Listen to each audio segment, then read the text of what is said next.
like I said before, these topics are better when you have a script arranged. A script will more thoroughly and more efficiently let us disseminate these topics. But this is amongst the first videos for these discussions, for these considerations. So let's not do scripted. Let's do it on the fly. Let's do it on the free. Let's talk about things that are important. Right now, it's about 12:32, the 18th of February, 2026. So I just woke up. Um, I had just woken up about an hour ago. I had work until 6. I got off, drove home. I took a bus home in the rain and got home around like 7. Instantly crashed. Not through exhaustion, but through like hope. You've ever been to sleep and you're like, oh, I'm gonna go to sleep because when I wake up, this thing is gonna be here when I wake up, or like let me sleep so I could get closer to this thing that I want. It was one of those things. Not realizing that that thing wasn't going to happen. Now, since this is amongst my first recordings, I'm getting relaxed. Rolling a joint, rolling a spliff. And I just want to get in a place where we can discuss these things thoroughly. So, if you hear a lot of background noise, that's what that is about. Bear with me for a bit, you know. I just wanted to get in this headspace. But it's what a wild ride, right? How we've arrived in this situation with these people, with ourselves, where we have arrived. Because honestly, lately, I've just been so sad. I've really been feeling pretty awfully lonely. And given given who this is coming from, maybe some of you would be surprised by that declaration of information. But no one is immune to loneliness, no matter how many people they surround themselves by or what actions they do to take place. We're all gonna feel it in some way or some form. I've been feeling it in the form of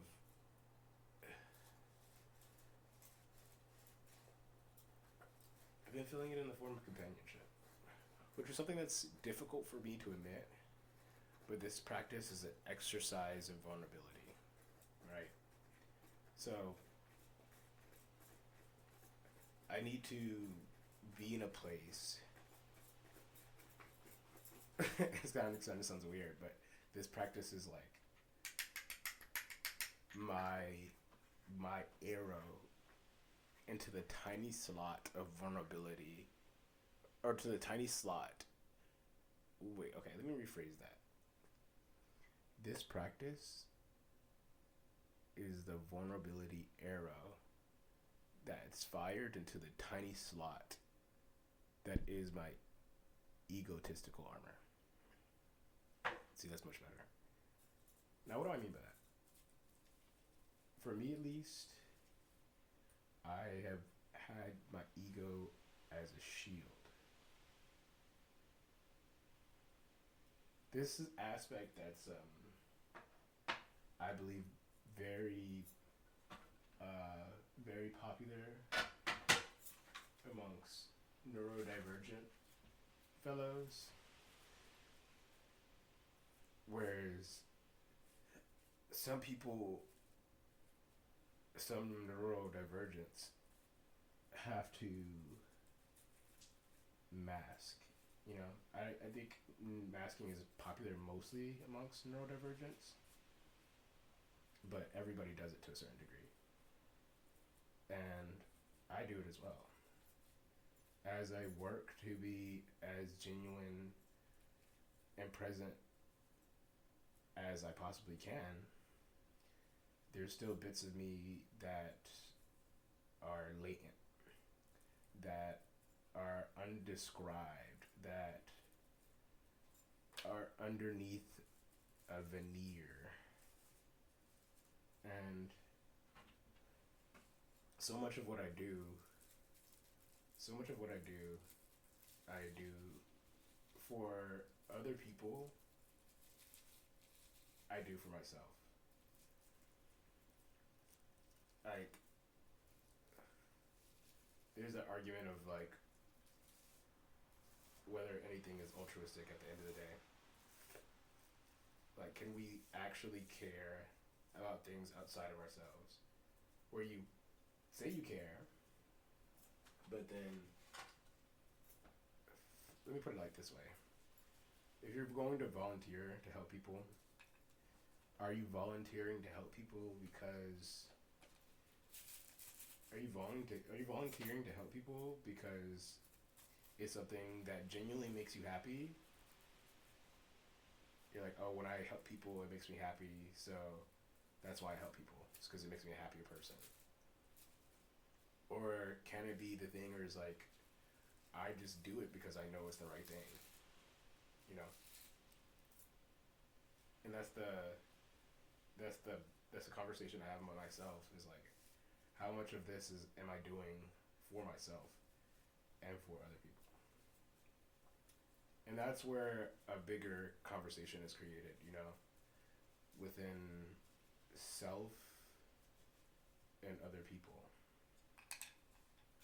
That's what all this is about. So much of my life has been other people. And I would never complain or make it sound like a bad thing. But it's one of those aspects of, by existing and making my life about other people, my life has become more other people than myself. Which is unfair because I'm the one that has to live in this body, right? I'm the one who has to live this experience, right? So as I'm sitting here with my absolute, I want to further disseminate some of these notes.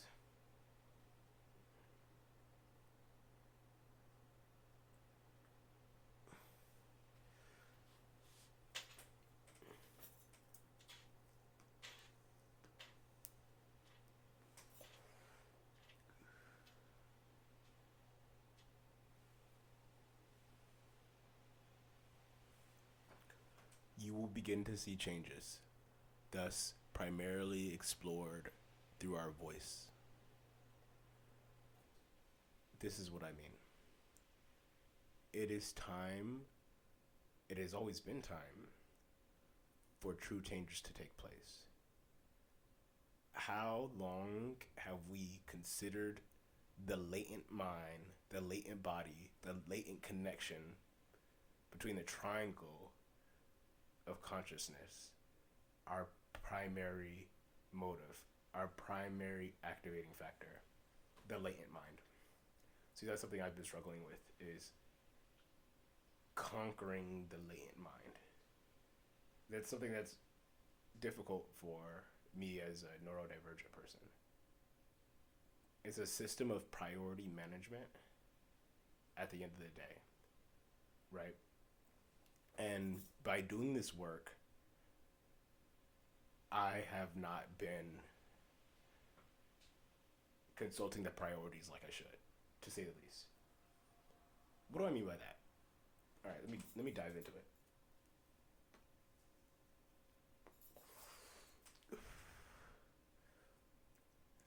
By name, Gina the Depths. Even that is an analogy for the presences consulting the depth of importance, right?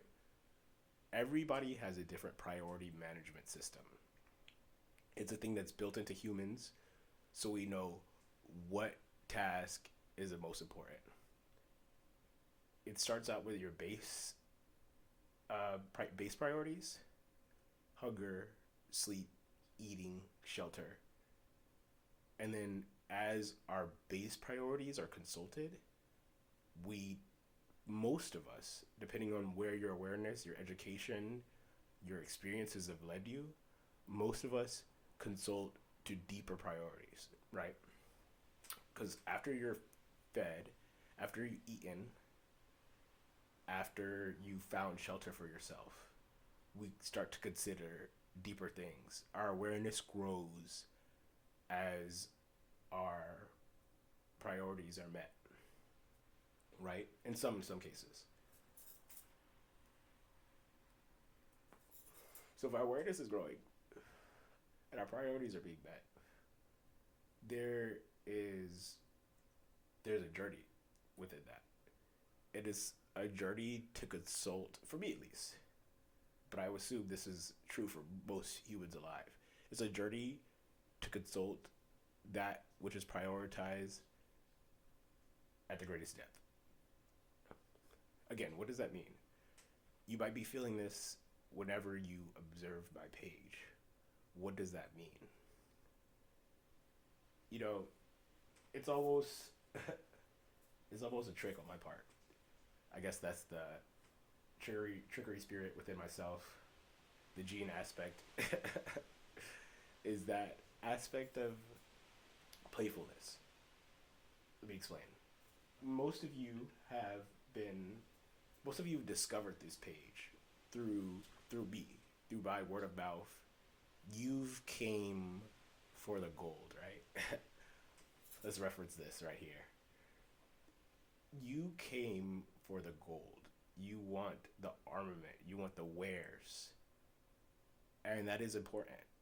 That is a priority of yours when you interacted with me. But I would not be consulting my priorities. In a sense, I would not be doing my job without having this conversation, without relaying this consideration. What are we doing to consult that which resides at the greatest depths of life? I believe most of what is happening in society, the ails of our society, what's keeping us ill collectively, is our inability to consult the depths of life, right? In the stage of culture that we've arrived at with social media and the internet, our ability to connect to stories which we would have never heard about, or would have taken us much longer to hear about due to how big the world is. Now, internet and social media is our connecting factor. We're all connecting on this app. We're all connecting on another app. We're all connecting on the internet collectively. And it's just like the collective observations that we have for ourselves as a culture, I believe, are analogous to the consults that we have with ourselves. As in, we need to see culture, we need to see the world as a person, as maybe like two people, as a relationship, right? We have a relationship with the internet, and it becomes internet culture. We have a relationship with media, it becomes media culture. And media is one of the biggest ways that we interact with each other, because, like I said, by observing these things as a relationship, our connection to media culture, internet culture, is like us all collectively as one person talking to another person, right? And it's like, how do we observe this conversation that two people are having to each other? Sometimes the conversations that two people could have with each other could be productive and efficient, stoke awareness, stoke presence, stoke depth. Sometimes the conversations we could have with each other are jovial, they're fun, they're amusing, they're the instruments that we use in that conversation avoid depth. Sometimes, like you just maybe hearing this, listening to me talk, the the opposite would be looking at some memes, doing something fun. Because how much of our brain want to consult this depth of a conversation? Especially with me rambling about, I totally understand. But the thing is, by consulting deeper with the comedy aspect, consulting deeper with the memery, the mimetic, we grow away from sincerity, being genuine. Because comedy, in a way, is the opposite of tragedy. And its tragedy is an unfiltered slice of life. It's the rawness. Comedy is the lightness. Comedy and tragedy exist together in a spectrum. But the difficulty comes in comedy being the first the first option in a sick culture. Right. What do I mean by that? I feel like we could see that with all the stuff going on in America. We have the most corrupt things taking place right in our face. The deepest horrors imaginable. And we consult it with comedy. A lot of us, we consult it with comedy. We consult it with lightness to avoid the depth of which it is harming to us, the depth of which it is ailing us collectively. And it's something that collectively we fail to consult with balance. Right?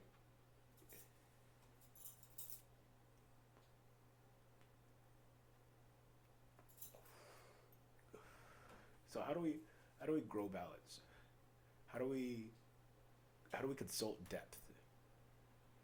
How do we organize a prioritization system that is adequate and revealing the veiling that we are all subjected to? Because there's layers. There's like many different curtains. And there's the radiant sunlight that is so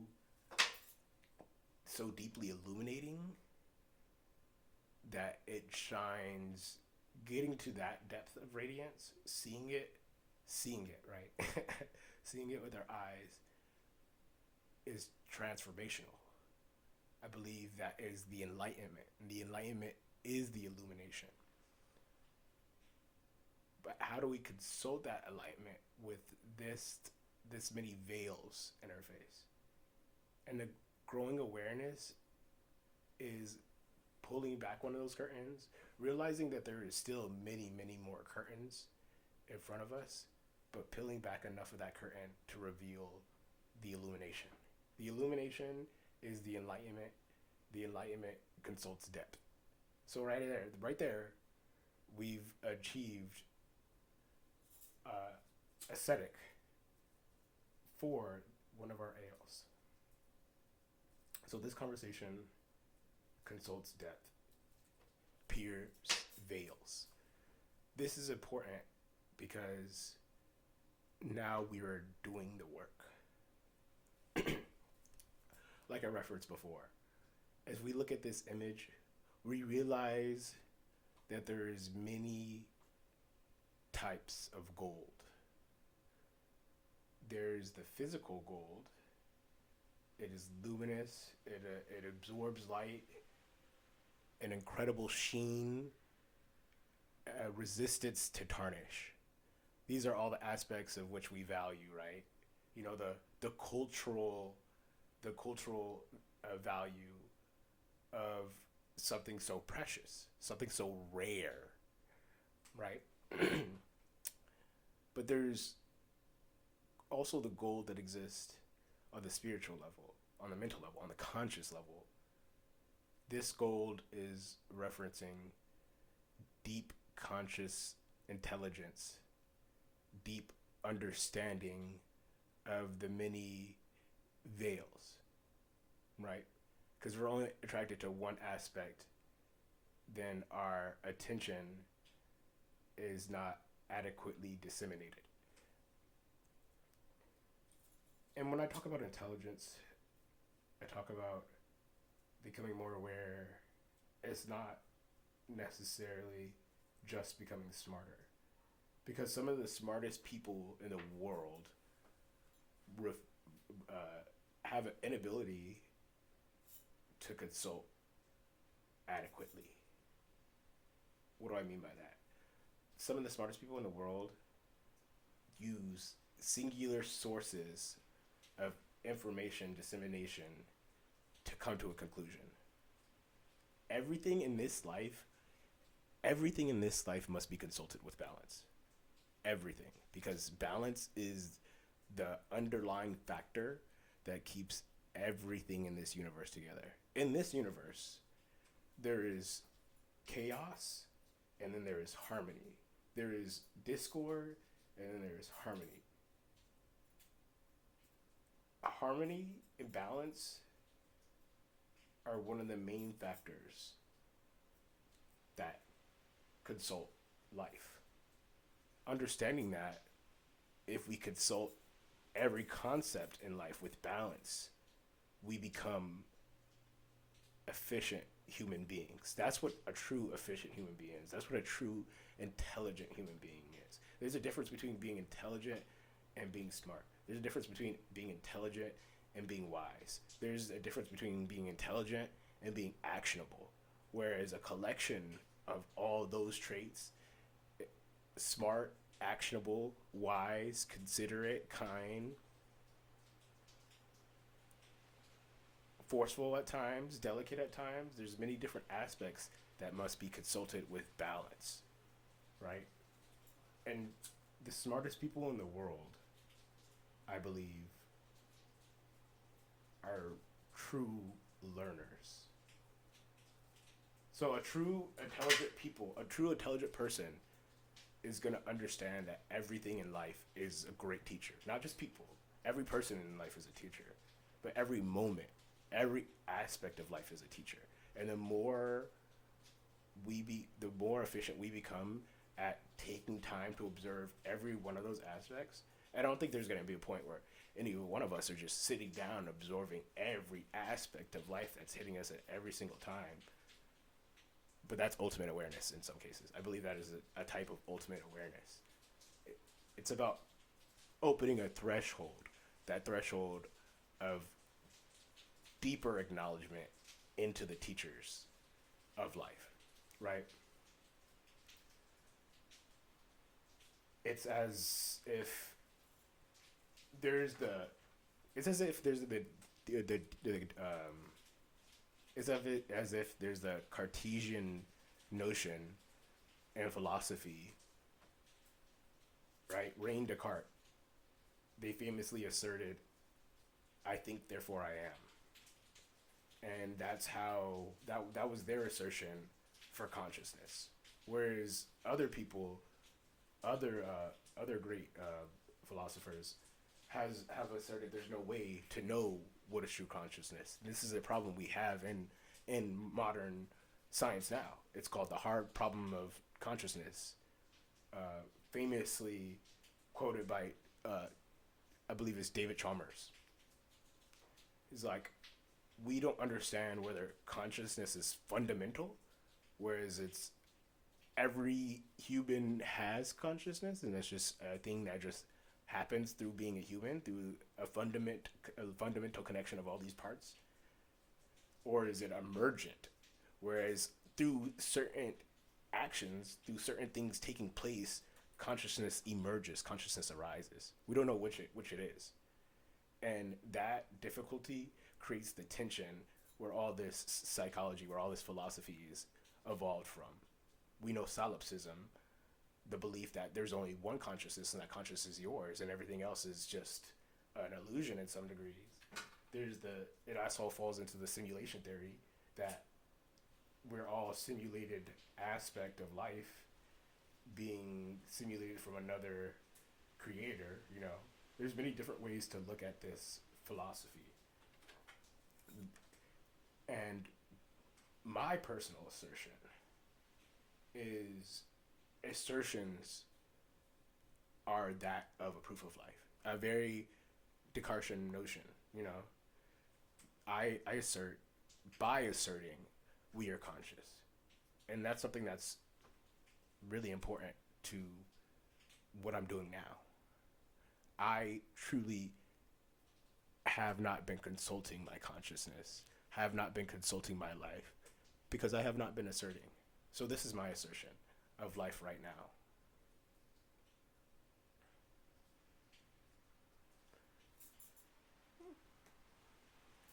You will begin to see a change that's primarily explored through voice. This is our voice. We are each other, and I have not given us enough attention. Because I do love you, and you are important to me. And I want to show that importance every day. My assertion is showing up.